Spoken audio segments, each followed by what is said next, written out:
We have a brand new album called Scaled and Icy. It's out now. It's brand new. It's post-pandemic. My sweatshirt says nothing on it because I'm all about darkness.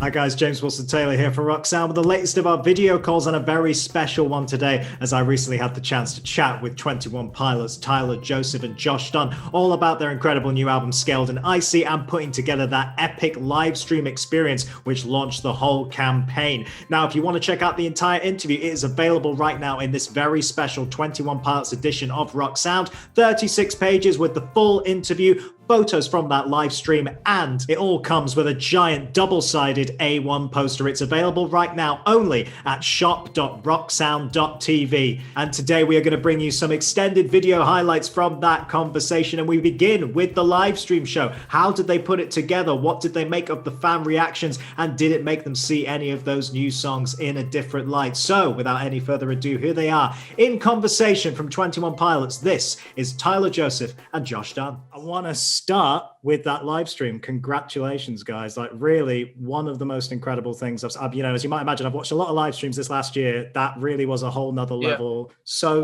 well deserved, all the praise.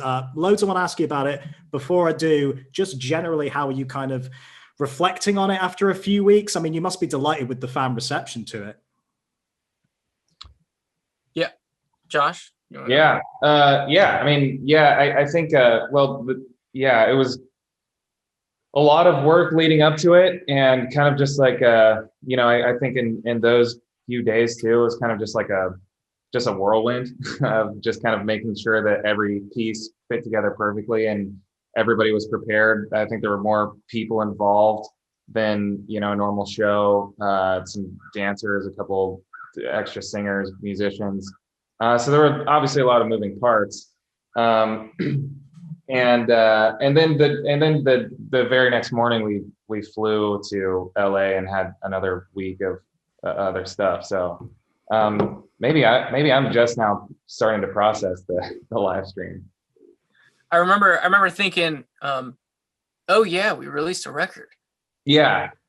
Because it feels like that was, there was so much focus on preparing for this live stream and everything that went into it. It's like we didn't even, the idea that we were releasing a record almost, didn't have the bandwidth to fully understand that we had also released a record because we put everything we had into that stream. So. It's off that energy though, because I mean, for me, watching all of them over the last year from various different bands, obviously completely different all the time, but the ones that have been most effective are people who did what you guys did, where you realize, well, we could just do a pilot show and broadcast it, or we could do something made for this format, something that benefits from being watched at home. What was it like approaching a show, I guess, from this completely new angle you'd never explored before? Well, I think it really helped that we'd almost had this very strong conviction against live stream shows for a while, where it was like, we don't think that we've grown to appreciate and we've learned just how amazing the energy is inside of a real venue in front of a real audience. There's really no way to capture that and to really have that energy and that power translate through a screen. And so, because that's where we came from, we almost kind of, I guess, we always kind of took a stance like, no, we'll never do a live stream. And so the idea that we were kind of, our hand was forced, and because of things that we'd said to other people and to each other about, we're just not gonna, we don't like the concept of it. It kept us. It forced us to go, okay, we're gonna do it, but we've got to do it differently than it's ever been done before, especially when it comes to our show. It can't just be a stream of what we do every night on a stage. It's got to be new. We got to tell a story. There needs to be a narrative. It needs to stay fresh and exciting all throughout. So I think it really helped that for years we've been against the live stream, and it forced us to approach it differently. some of the differences, we already mentioned there, extra musicians playing live with you. What was it like building that band? I want to give a particular shout out to Sky, actually, because I love seeing the dynamic between you and him. Josh was particularly cool. Obviously, we've interviewed Sky many times over the years for his other work. It was really nice to see him pop up there. Yeah, just a little bit about putting together that band and I guess reworking songs in a way to have that fuller effect. Yeah, I mean, we knew that for that stream specifically, and for a few things that were coming up, we wanted to feel backed by that instrumentation. We've always kind of tracked stuff. I mean, we haven't been shy about that. But to really put a body and energy behind those parts rather than just relying on a backing track felt right. I think Josh and I have talked about this a lot. Like, we've proven we can do this. The two of us, we did it. We showed what we're capable of as a two-piece, and we will always be a two-piece band in the truest sense. But it's the idea of bringing in extra players to help fill that sound out. Sky is he's the bassist. I just kind of followed him on Instagram, and he posts some awesome clips of him playing, and just reached out, and it seemed to work great. And he mentioned Dan, the guy on the guitar, was a friend of his at first, so we met him through Sky. And Todd on some keys and guitar. He was playing in the band Mute Meth. We met him through that, and then Jesse Bloom on trumpet and extra keys. I mean, he's in a band called Mr. Wives that we've toured with. I mean, these are just guys that it really watching them all together, not just playing music, but just kind of interacting. It was like, wow, we kind of randomly stumbled on a great group of guys here. I know from just myself watching it put a load of those new songs in a different context for me and how I thought about them. I've read a load of the fan reaction online. It seems like it did the same thing for them. I wonder with you guys, putting these in a completely different staging, putting them in a really, really new place, did that open up anything new about those songs to you? Was there anything you guys noticed that maybe you hadn't seen before when you're recording them? I actually said to Tyler a few days after the live stream that it does. I mean, I think anytime really we go on tour and we play the songs, it brings them to life in a way that didn't really exist maybe even in the studio. But I remember even specifically like Mulberry Street, and just kind of the feeling that I had playing that live in that setting, and with Tyler dancing and having dancers, and I definitely, I feel like I listen to that song differently now in a way that's cool. And so, yeah, I think that's the cool thing about, audio and visual together. A lot of times I think like watching a music video from a band, that's kind of ingrained in your mind whenever you hear that song, from then forward, or when you see a band live, that can totally change the way that you hear those songs too. And let's get into the record, shall we? I mean, I love the album, guys. Really, really enjoyed it. There's so much I want to pick out from it, but I just think the initial thing listening to the first time was, and I know you've talked about this before, but that very big, bright sound. And I don't know, one of the themes I've always picked out with you guys, lyrically at least, is escapism. And that could be escaping from your anxieties, or it could be, it was very clear metaphor in a lot of Trench I found and all that stuff.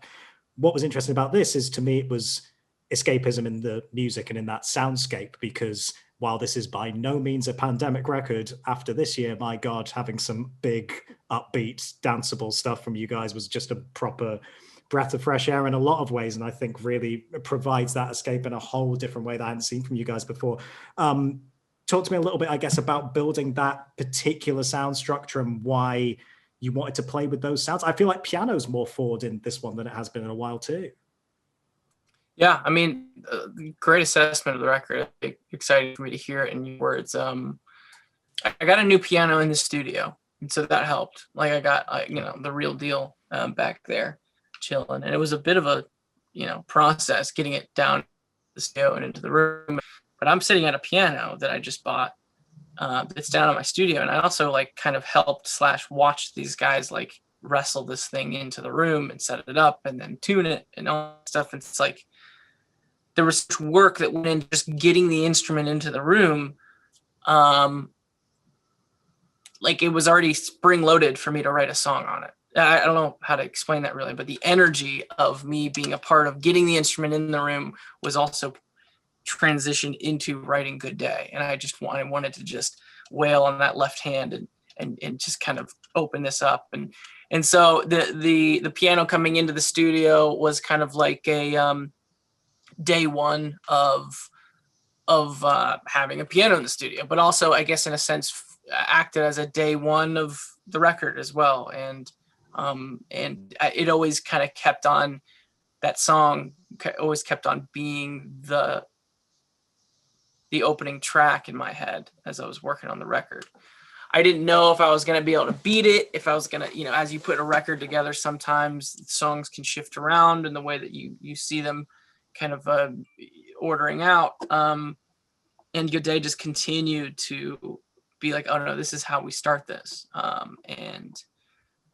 It was the piano was I had a lot of fun doing that. But then at the same time, there's a lot of new gear that I was fooling around with too on the record. Like I was playing electric guitar for the first time, really understanding.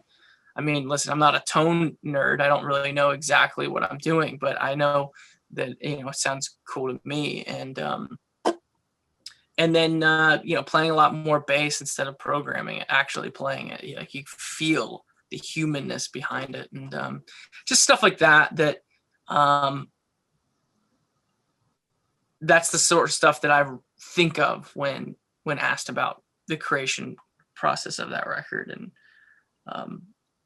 I've always mentioned that the more time that you put in between when the record was written and where you currently are, the clearer you understand why the record was written in that way and why it came out that way. I don't know if while I was writing it, the intention was like, hey, let's write a shinier, brighter, happier record. I don't think that, Josh and I, when we go back and we talk about, if we remember some of the conversations, neither one of us were saying this is going to be, let's write a brighter record.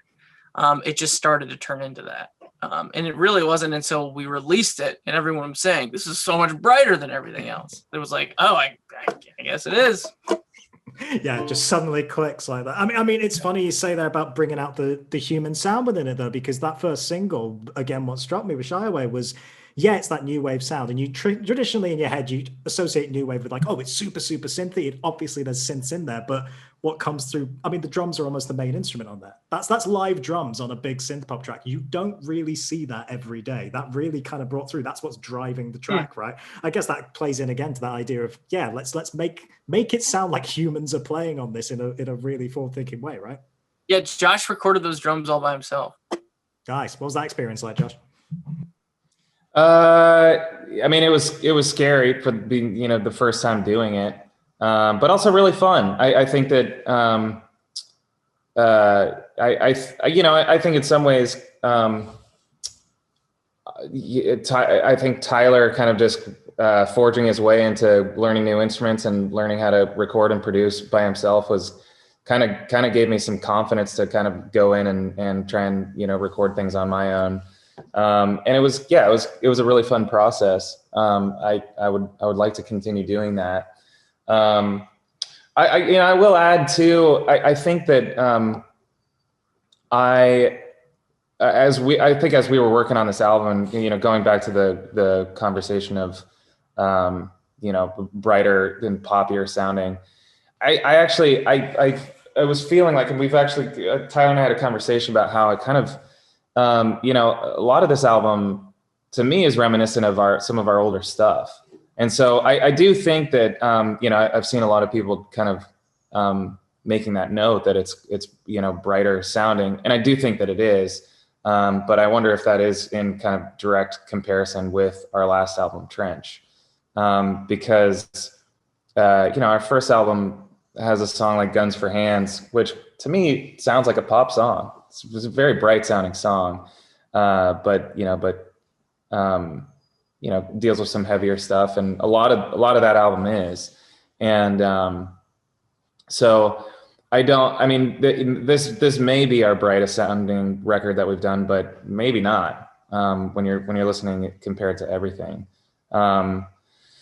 So, you know, and I think that also, Tyler and I were, I mean, since we were younger, I think we both were just very inspired and interested in all sorts of different kinds of music. And I think that that's probably why albums will sound different from, you know, from one to the next, is it's just kind of, sort of constantly wanting to, explore those things that we've been inspired by, or continue to be inspired by, not expired.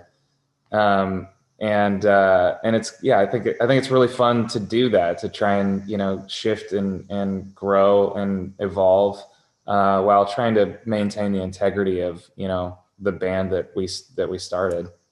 Yeah, of course. I mean, it's interesting you talk about referencing some of your older work in there, because I guess Choker being a particularly good example. I know I've heard you guys say in interviews as well, you know, that almost harkens back to Vessel in a way, I guess musically, but also, like you say, wrapping up more serious topics, but with a much brighter sound behind it. And again, that piano propping up through there. Tyler, I mean, I've seen you say in a few places that, yeah, that felt like working on Vessel again on that particular song. What is it about that track that felt the same to you, or in similar territory to that era of the band? It was so easy. And I think it's because I think that it's almost like writing a song is you're at one end of some property, and you got to cut through the woods to get to the other end. And every time you do it, you feel this pressure to like take a different route, to, you know, maybe climb over, you know, this creek here, and, you know, go under this fallen tree here, and oh, that was a different route, but I got through the woods and now I'm in the field. Like, that's where I was trying to get to. And then, all right, let's write another song. Let's start here, and then let's just kind of like head to the right, and, you know, and then it's a brand new series of obstacles. The song Choker, it was a path that I had taken several times already. You know, I'd almost like didn't even have to think about it. It had been done, but in a sense that, without it seeming like a negative thing. I think as a songwriter, you always, you know, you can feel the pull towards habits. You know, you have an arsenal of tools that are available to you. And so what you're doing is you're constantly trying to pick a different combination of those tools and trying to push against that pull towards habit. And so then you find a new path, and you do it in a new way, in a different way. For Choker, I didn't fight it. I leaned into it. And I realized I learned a very important lesson, that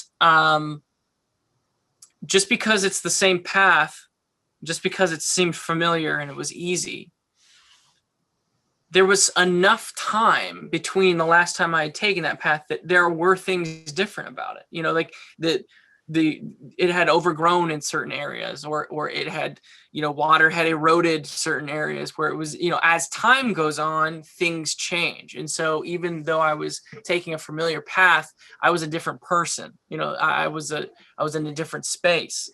And so that's kind of why I relate Choker to writing Vessel. It was the right amount of time in between the last time I had gone down that path. And that's why it was equal parts easy to write, familiar, but also still new, in a sense, because of the time. Mulberry Street I want to mention next, because a real standout on the record. I know we've already mentioned it a little bit. I guess the obvious question is, you know, there is a significance that you guys have talked about before about that street, you know, the first time visiting New York and all these kind of things, or at least, you know, very early in your career. It's a place that means something to you. It clearly meant something to you in that live stream, actually putting it on its feet like that. How was it actually finding the right musical language to kind of tell that story, or to find something that fit an actual physical place that means a lot to you in real life? Yeah, I mean, that's one of those piano movements that just kind of fell out of the sky. You know, playing that, I guess that would be a G. Yeah, and then to D and then A. And I don't know, something about the bounce to it. Like I have this talking about habits and talking about, you know, different tools.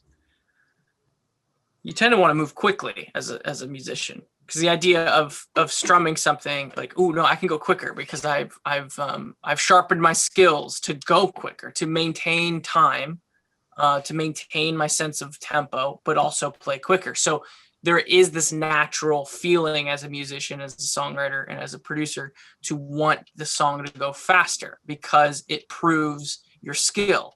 That was a song where I, again, trying to push against that natural pull. No, slow it down, even slower. And so because I you know, just kind of fell out of the sky, and because I had the wherewithal and the patience to let that song be kind of just a chugging along slower, put more time in between the grid there. And equally, I felt like, you know, us getting signed and being, you know, the success we had, as much as we worked hard for it and we were prepared and we had, I mean, we really worked hard to be in that position. You can't deny the fact that it also fell out of the sky. You know, if we were to recreate what we did to, you know, our journey to get to where we are now, there's no saying that it would work again. Now, you know, it was a perfect time and place, stars aligned. And so the idea of the music itself kind of just like happened, and the trajectory, and, you know, getting signed and going to New York City for the first time, and, you know, having real Italian, you know, from Little Italy, and, you know, that street and that crossroads there, it's like it all kind of just made sense to marry the two things. Yeah, fits really, really. Touch of the Ben Folds about it as well. He's one of my favorite artists ever, so I really liked hearing some of that in there. Dude, he's like he's my number one. He's the only person that on my list that I haven't met. Yeah, I've got like 5 people that I've always wanted to meet, and he's the only one that I haven't met yet. Oh man, close though, right? Huh? Didn't we see him at an airport? Yeah, I did. I just walked by him. Oh, I get it. I mean, you can't see it in the shot behind me on the computer. We've got a signed sheet music of the Luckiest that he did. He releases some every year that you can buy around it. And I got it for my wife and I's anniversary, and brilliantly, she'd bought exactly the same thing. So we had to return one of them, which I really loved. That's awesome, dude. I know, right? And even the song Luckiest, which is like perfect. Exactly. Like, beautiful, beautiful song. So amazing. But yeah, how good is that to buy the same present as something like that? Absolutely love it. That's amazing. So good. The song The Outside, it really is, you know, wrestling with the idea of time and how inevitably there's a shelf life to any, whether it's career or your creativity or whatever it is that I was focusing on at the time, is this idea that it is inevitably going to come to an end. So how do you wrestle with that? And I think that I was trying to come to grips with the idea of graduating into a class of bands that have had enough behind them that moving forward was, I don't know, there's just a different graduating class. Like I don't know who else is in that class with us, but it felt like we were, you know, graduating to a new grade, if you will, or whatever. And then, you know, you're asking how did the pandemic kind of bring a new light to a song that was currently being written? I would say that feeling of graduating to the next phase was, I guess, exaggerated, because now it really does feel like it's going to be the bands and artists pre-pandemic and post-pandemic. Like there was this thing that was thrust in that really is dividing it. And I think it really like put us on a fast track to being a band that was post-pandemic. That put us on a fast track to being a band that from then, which is okay. And there's something amazing about it and having that history. But with an event like that, when you press pause for a whole year, how can that not be? How can our culture and our world not view it as that now? And so equal parts, we were, I guess not, we didn't want to stop, we didn't want to press pause on our touring. We wanted to keep on going, but we were forced to stop. But at the same time, how lucky were we to get in what we had gotten in? There's, all of the shows that we had done and all of the touring that we were able to do, and really connect with our fans. I mean, we really were fortunate.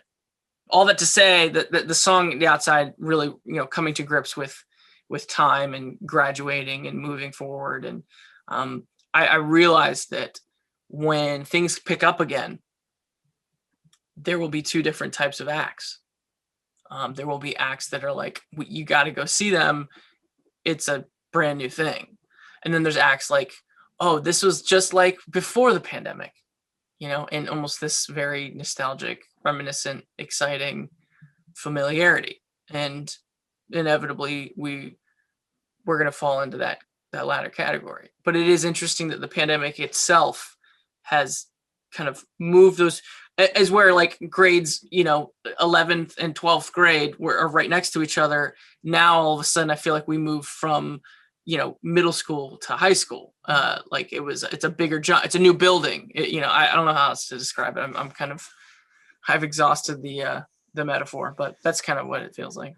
It's an apt one though, because I think you're right. I think there's something to be said of that being a very nice, in the way that we've all sought out comfort, whether it's through watching the same TV shows, same movies, and listening to our favorite bands, whatever that is. There is something to be said for the fact that when shows come back, people will want to go and see their favorite bands. I think it's quite interesting that you say that you will inevitably fall into that latter category though, because clearly, as we've seen with not only this record, but the show that before that, and even how your tours evolve and change all the way through it, like you're challenging yourself. Do you really think it would be automatically falling into that comfort space rather than challenging and doing something new? Well, this is when I need Josh to even me out. That's when we get the balance. And these are the things we talk about this stuff all the time, and I'm always like, I don't know. It's hard. Sometimes I really lose sight of what's really going on and kind of see the worst in a lot of stuff. And not that Josh. You have a brand new album called Scaled and Icy. It's out now. It's brand new. It's post-pandemic. My sweatshirt says nothing on it because I'm all about darkness. Guys, I'll kind of start to wrap up by really looking into the future. Like you say, you're working on new music. We know that. I know you've also said that you see this next record, whatever shape it takes, being some kind of conclusion to the story you've been building and the narrative the world you've been building. Some kind of conclusion there at the end of this one with one more record. I guess my question is there a pressure to wrap that up neatly in a bow, or are you feeling more open-ended about it? I mean, I guess it's like any TV show, any film, anything narrative, some part of your head goes, oh, it'd be nice if everything's dealt with nice and neatly, but the themes you're talking about don't work that way to me. So it's like, are you feeling more open about it, or is there a wrapping up type plan going on with you now? I'll say this, any show that, has a finale that people are, less than satisfied. I've always argued with them. Like, yeah, no, it was perfect. Is exactly what it needed. Like, there's something to be said, and I understand there's certain. I think that maybe not all shows, but if it's coming from the same place, you can't like, it's perfect. If it's coming from, if the whole time, the whole story, the whole journey has come from the same source, the way that source decides to end that journey is perfect. Now, when you start bringing other people and other sources into the creative process, into the storytelling process, that's when you can get critical. Like if they hadn't brought that person on, if they hadn't, changed this about the lineup, or changed this about the creative mind behind it, it's all coming from us. And so that's one of the things that I feel confident about, is whatever we decide to do, however we decide to tell the story, at least our fans will know it's coming from us, and it has come from us this whole time. And at least that's something to stand on. And I think maybe I'm just kind of like pumping myself up that like, we're about to figure out how this ends and in what way it ends. And it's a daunting task. But I want to remind ourselves of that at least the fan that understands that no one has come in and been a new source of inspiration, a different voice in the creative process and the storytelling. It's been the same. It's been from the same two minds this whole time. And I think our real fans will notice that and recognize that and appreciate that for being pretty rare. And yeah, that's my speech. Thank you once again to Tyler and Josh for that conversation. And like I said before, if you want to check out the entire interview, it is available right now in this special edition of the magazine. 36 pages, photos from the live stream, and a giant double-sided poster. Get it right now at shop.rocksound.tv. In the meantime, I've been James Wilson Taylor. We will see you again soon for a brand new video call.